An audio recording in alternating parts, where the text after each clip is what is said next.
Joe Rogan did an interview with Tulsi Gabbard yesterday, and it was very, very enlightening.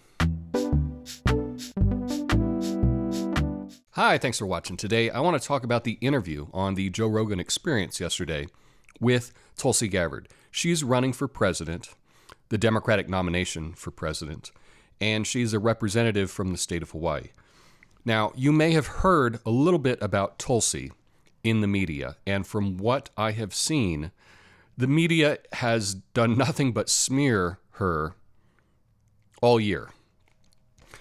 As an anti-establishment candidate, as someone that is outside the DNC, the mainstream Democratic core, the smears and lies about Tulsi Gabbard are very, very strong. You just go to the opening question from the CNN town hall, or when she went on Colbert or on NBC News. Just the smears were unbelievable. But to see her sit down with Joe Rogan for 2.5 hours or so and talk, you really got a feeling for who she is as a person and as a candidate. Now, I would encourage you, if you have not seen this interview, to check it out, because chances are you have an opinion about Tulsi Gabbard, and chances are that opinion is not accurate as to who she is. I'm going to go through a list of 10 things that I personally agree with Tulsi Gabbard in this interview on. And maybe if you agree with those, she might not be the person that the media is saying that she is. Okay. So first, I agree with her on social media censorship. This is something that's been going on, especially this year and last year. The efforts to censor people on social media for private corporations to limit free speech, I think is a very serious matter, and they discussed this on the podcast, and I agree with what they were saying about it. Second of which is marijuana. She would decriminalize or legalize marijuana nationwide. I will say, as someone living here in Oregon, it's been legal for a couple years. Nothing changes. The only thing that changes is that now, if you want to buy weed, you can go into a nice, artisanal, well-lit, clean store and buy it for a good price, rather than going to, some dude's house. Outside of that, I haven't seen any difference to society. I haven't seen more people smoking out in public than they did before. I think that this is a good step forward, and I agreed with Joe Rogan and Tulsi Gabbard on this issue. A third thing was access to the beach. This is just a minor thing, but I was trying to round it out to 10. In many places, beaches are private and there's not access to the beach. Now, here in Oregon, we have a law that the entire coast is public property, and so we don't have that issue here in this state. And I would be pretty upset if I lived in a place where I couldn't get access to the beach. I love going to the coast, and here in Oregon we can do that, but that's something else that we agree on. The fourth thing, and this was really interesting that they talked about, and probably in the first half hour, they talked about the military-industrial complex. To hear a presidential candidate even say those words and to talk about it at length is really interesting. It's something that you wouldn't hear from other candidates, and you can listen to this conversation if you check out the podcast. The next thing is her opposition to the coup in Venezuela.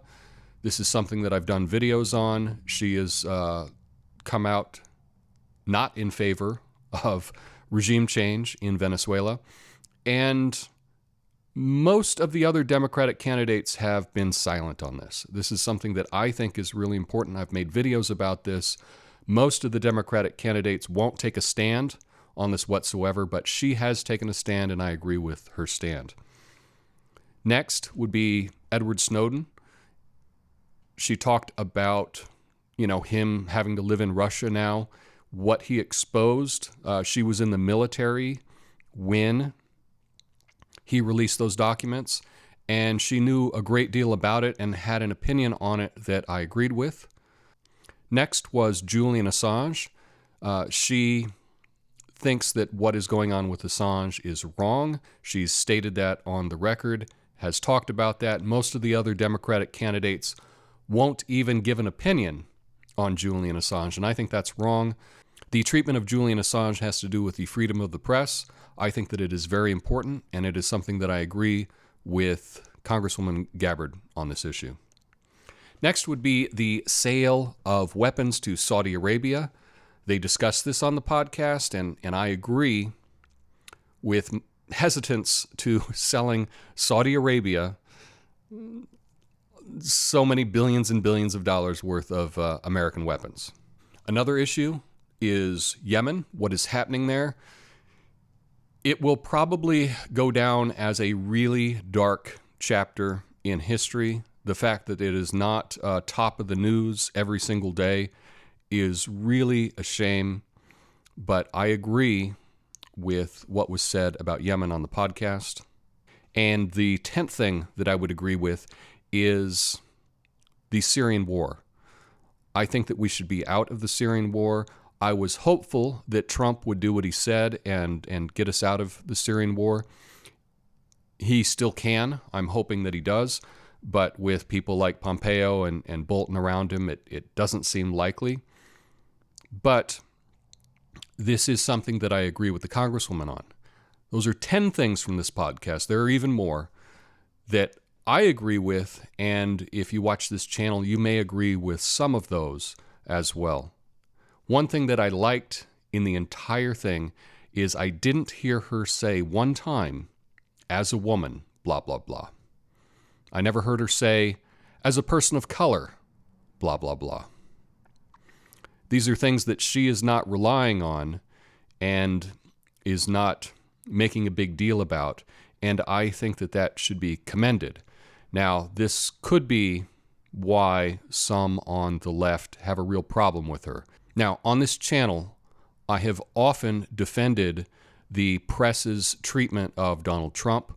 I don't like it when the press lies about Donald Trump, and I've defended him several times. Many people don't understand why I would do that, but I am for the truth. I am against lying, okay? And Tulsi Gabbard is one of the candidates that the press constantly lies about, and they really don't want her message to get out there. Now, as evidence of this, you can go to Reddit, go to the politics subreddit. Try to find this video. You would think a video with nearly 1 million views in the first, hasn't even been 24 hours, would be available on the politics subreddit, but it's not. You try to share a link to this video, and it gives you an error. You don't have to take my word for it. You can try it for yourself. The establishment does not want you to hear what she has to say, and that's why I would encourage you to at least give this interview a listen before making a decision on what you think about her. And if what you learn is different than what you may have heard before, then you should think about the sources that you got that information from.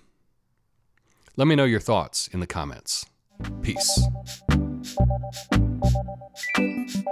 Help me reach my goal of 1 million. Make that 4,000 subscribers by hitting the like button and subscribing.